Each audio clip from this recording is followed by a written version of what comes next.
Ngayon naman ay titingnan natin, de-demonstrate natin kung paano mag-clip ng vector layer para kapag nag-intersection kayo, gagamitin nyo ang land cover ng province nyo lang, hindi yung land cover ng buong Pilipinas. Dito ang steps kung paano ito gawin. Una ay open natin ang provincial map, then extract natin ang respected province lang natin. Then, kapag na-save na natin yung province natin, i-close na natin yung GADM1. So, yung provincial layer na makikita. Next, open natin yung land cover for the whole Philippines and i-run natin yung clip. So, i-demonstrate ko ito sa QGIS. So, una, i-load natin yung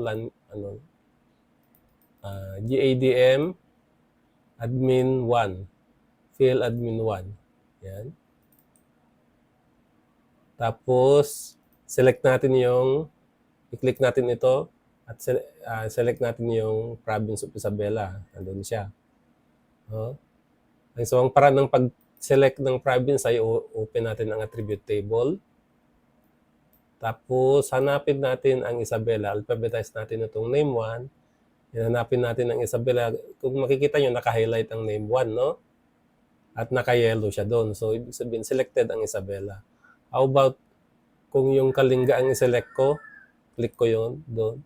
So, kita nyo na-select na yung Kalinga doon. Or Cagayan. Ano naman pag Cagayan? Click ko dito Cagayan, so naka-highlight yung Cagayan province doon. But in this case, no, Isabela ang i-isolate ko. So, close ko na yan. Right-click. Export. Save selected features as. So, ibig sabihin, ang save lang niya yung naka-highlight ng yellow, hindi yung buong layer. So, export, save selected feature as. Lagay ko yung file name niya. Doon ako nag-save sa Drive C, Lab 3. So, ang ipangalan ko ay BDRY_Isabela. Pwede kong piliin yung mga columns lang na kasama. So, name 1 lang ang gusto kong maiwan. The rest ay i-uncheck ko para hindi masyadong maraming columns ng ating attribute table. Yan. So, name 1 na lang ang natira.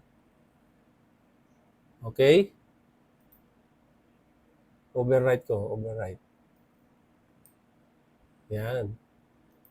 So, hindi ko na kailangan itong field admin 1, i-remove ko na siya. Tingnan natin yung output natin ngayon. Ito na yung boundary ng province of Isabela. Open ko attribute table niya.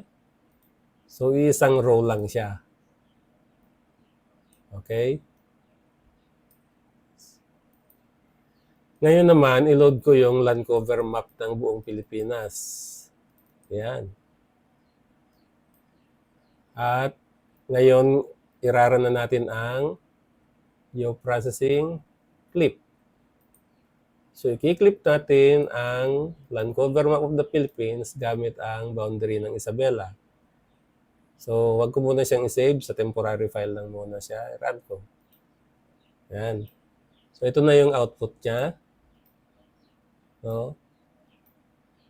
Para makita natin yung land cover, baguhin ko ang symbology, categorize, and descript.